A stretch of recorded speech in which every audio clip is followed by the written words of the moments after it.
Get ready to enter the Thrivetime Show on Talk Radio 1170.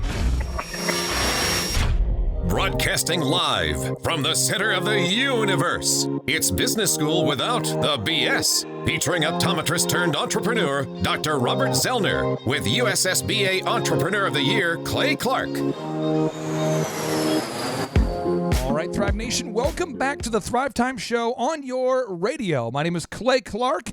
I'm the former USSBA Entrepreneur of the Year, the father of 5 kids, and I'm honored to be talking to you today about the importance of setting up a weekly time to train your team. Setting up a weekly time to train your team. Now, this is so big. If you get this idea, I want to make sure we get this idea.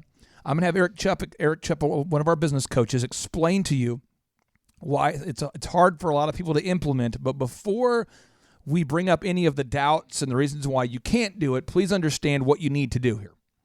You need to put an actual time or times in your schedule to train your team every week. Recurring times. This is the same time every week. So for Elephant in the Room, we do a management training meeting every single Monday at 7.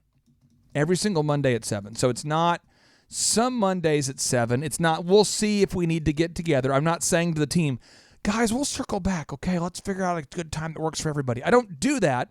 It's also not something I skip. It's also not a suggestion. It's also it's a rock in the schedule. It's a foundational event that has to happen.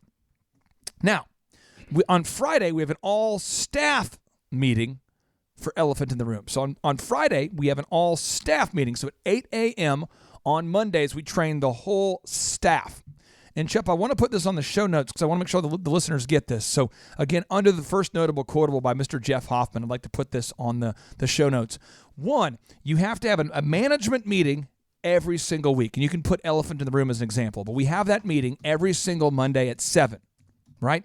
Then on Friday, we have an all-staff meeting every single Friday. I want to make sure that you, the listener, are getting this and that you are not receiving poor teaching. This is not a suggestion. This is not I hope it happens.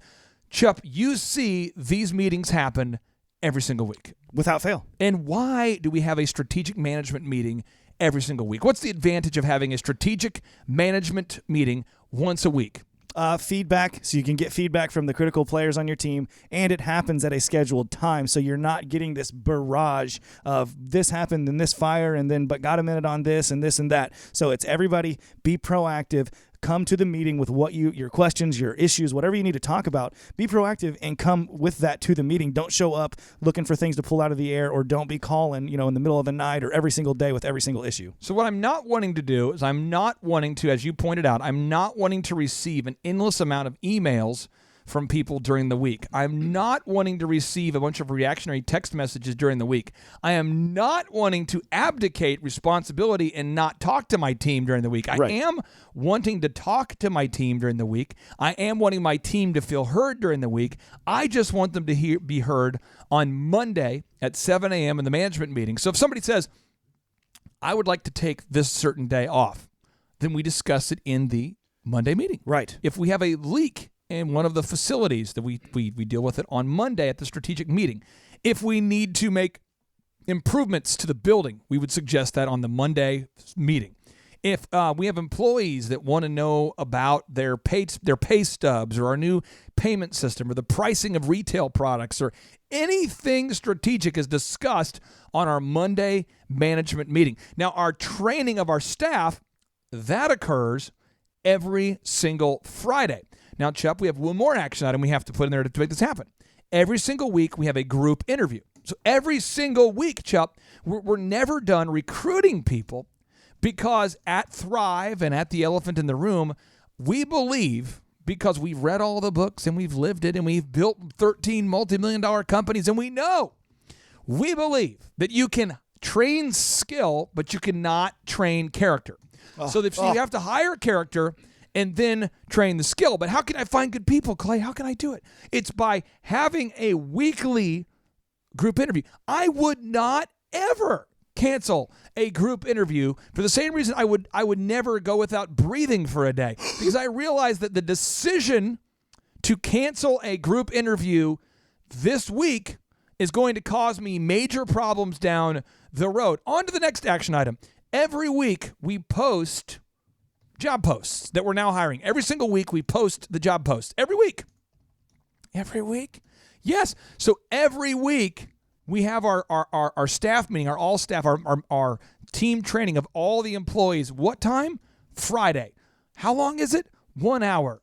Every week? Every week. What about, when is your management meeting? The same time. When? Monday. With who? The managers, to discuss what? Strategic things. Then we have a weekly group interview. When?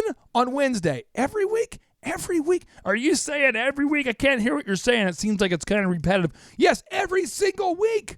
You mean that you guys, what if you already are fully staffed? You mean when you're fully staffed that you guys are going to continue doing job posts even when you're fully staffed? Not only that, especially when you're fully staffed. Yes. I put this on my notes over here I was taking to bring up, and you tied it into exactly where I was going with this. These trainings, we're talking about trainings as well.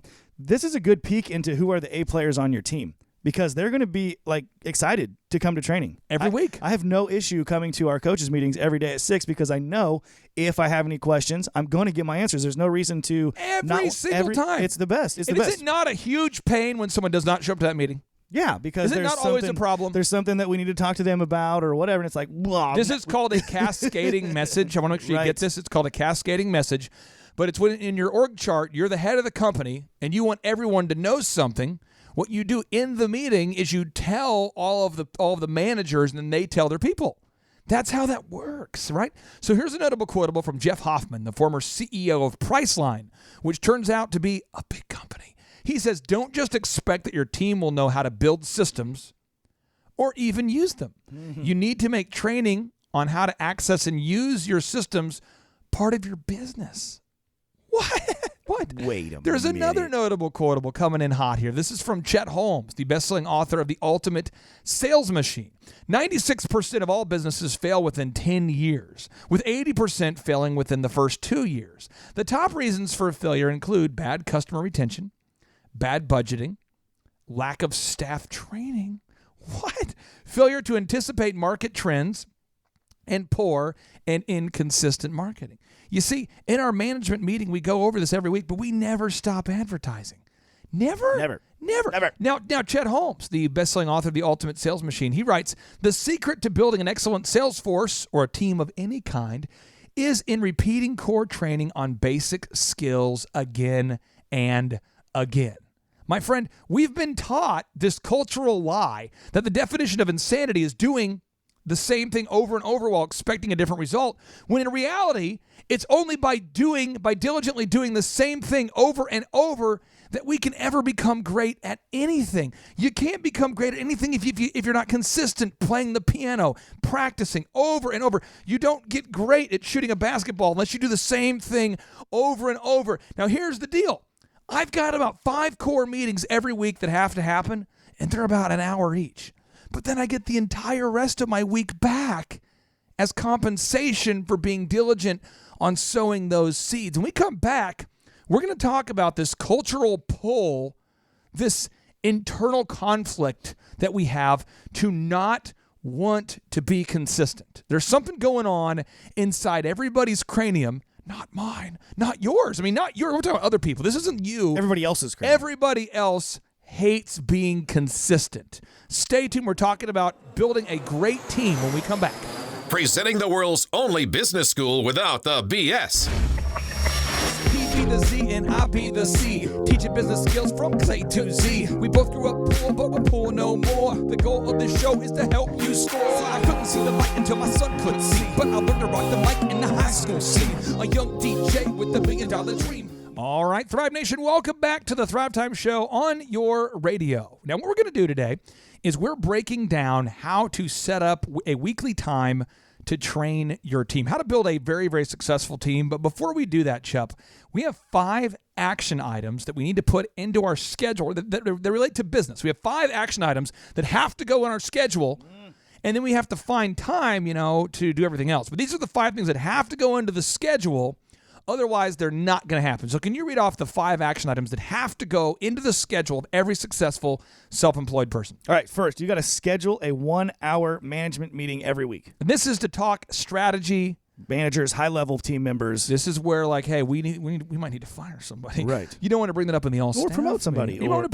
I'll just say this, though. I would say half of the discussion is like, we need to fire this person. And half the discussion is like, man, this person's awesome. We need to promote them. Right. But if you have a meeting where in your management meeting and nobody says, this person's not pulling their weight, that means you're having some weak meetings. If you don't, exactly. And if you're not promoting somebody, now here's the deal. How do you promote somebody? How do you promote somebody if no one ever gets fired? I mean, is it just like a stagnant company where whoever got there first? Well, we're going to do a company-wide promotion, everybody. Everybody in the company is getting a promotion. When the tide goes up, I don't even know how the rest of that analogy No ends, pay raises, but everybody has a new title. No pay raises, but when the tide goes up. Or back to you. All right. Number 2 is you've got to schedule a 1-hour all-staff meeting every single week. So this week, our all-staff meeting we're going to have tomorrow, you know what it's about, Chubb?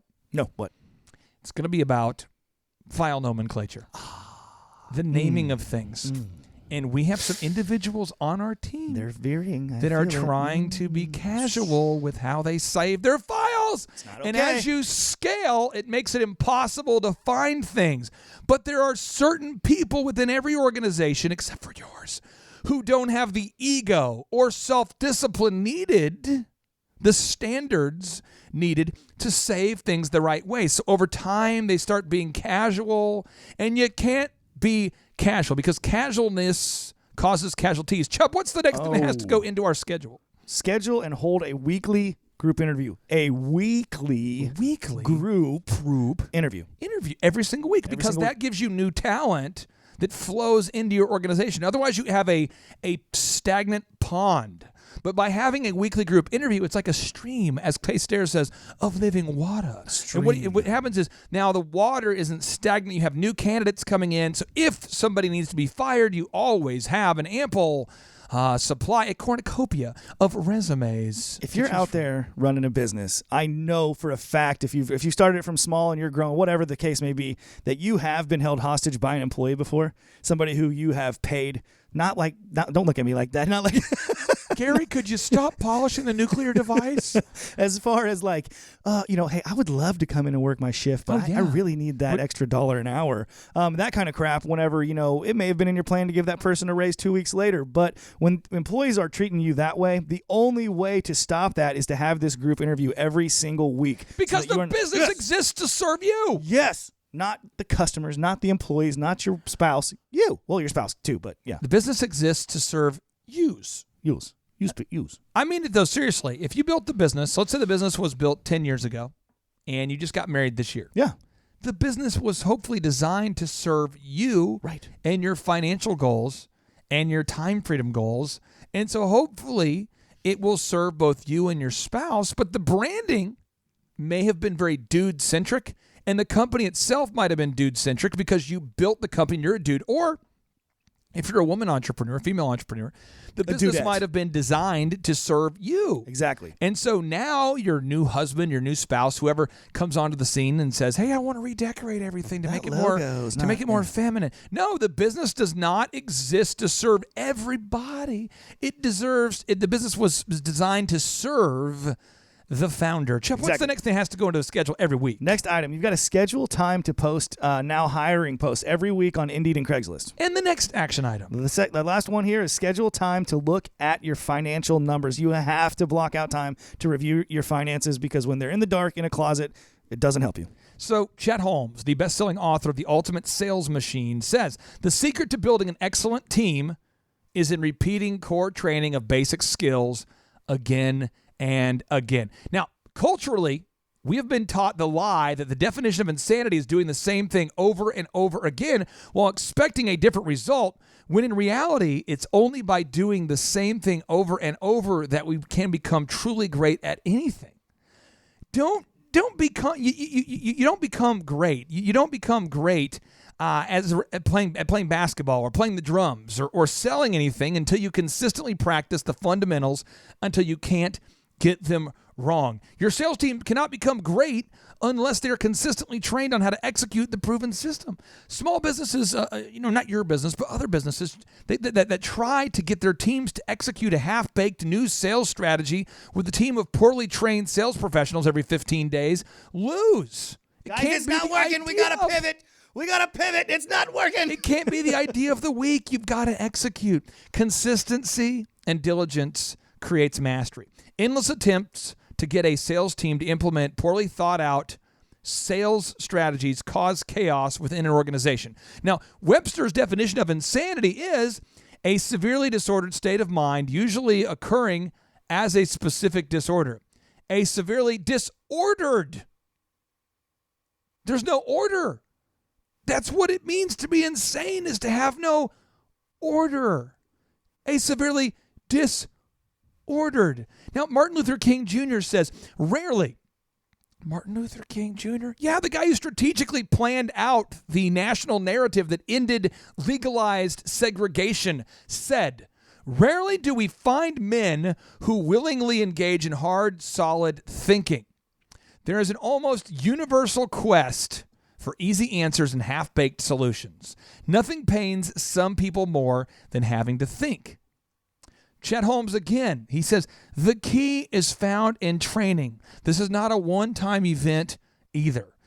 Practice plus more practice creates real habits that makes the marks in creating top performers you can rely on. So what you need to do today is you need to agree on the key performance indicators that you need to be training on. You need to make sure your team can hit those key performance indicators, and your coach can help you do that. But you've got to define the amount of daily activity that you're going to require. You've got to agree on a set time and a place for ongoing training, and you've got to insist that there's a transparency layer, that there's videos of recording your team delivering the services, that there's video recording the team building the house, that you're setting up a video system on the job site so you can see the team doing the building, that you have a video system that records your team at your retail store greeting customers, that you have a video system that records, you have an audio system that records your inbound calls. If you go into Target, guess what? They record the interaction with customers. Think about that. If you go into American Express because you called them over the phone, guess what? They record their calls. You've got to do that. And then every week in your training, you review the activity of the week. You review the number of closed deals. You review the pipeline. You review your biggest limiting factors. And then you role play. You practice until you can't get it wrong. Chuck, you practice until you can't get it wrong. You don't practice until you get it right. You got to practice. One of the things that I see with a lot of business owners is this actual role playing. Okay, this is not like an idea. This isn't a metaphorical concept. This is literally role playing with your team, and then having them role play with each other while you watch and make sure they're doing it correctly. This is how you do it, baby. You have to do it. It's so powerful, because if you don't role play, if you're in a sales situation, a trade show, you're face to face with customers, whatever, if it's your first time to do it in front of a customer, that's a lost sale. And I want to make sure you're getting this. As a trainer, your job is to make it increasingly more and more difficult for the members of your team in the role playing. So uncomfortable, weird, yeah. So it's more difficult, so that the training is more difficult than the actual interaction with the customers. Right. You want to make the training itself more difficult than the interaction with the customers, if at all possible. And I will tell you, that's what basic training is all about. My buddies who've served us in the military, I certainly couldn't hack it, but one gentleman I can think of in particular was explaining to me firsthand. I've heard books about it. I've read books about it. I've listened to podcasts about it. I've seen videos about it. But he was explaining to me how hard the training is to become a Navy SEAL. Right. And if you get through the Navy SEAL training, life is just sort of easier after that, because it's so hard. It's very similar to our coaches' meetings role playing. Clay makes us hold 5-gallon buckets of water out to our sides with our arms up and carry crazy things that are heavy and do push-ups. While interrogating you guys. Yeah, while electroshock. We won't divulge the secrets. No, but you want to make your training intense. And on our next podcast, we're talking about committing to a sustainable 3-legged marketing stool. Stay tuned. all have a wish and we all want to win, but we cannot begin without self-discipline. If you fall on your face, get yourself up again. Attach yourself to goals, not fail with the friends. When the storms get rough and they scatter and leave, you only be there with yourself and what you believe. We believe in you, but not as much as God does. If you're going through hell, he's got nothing but love.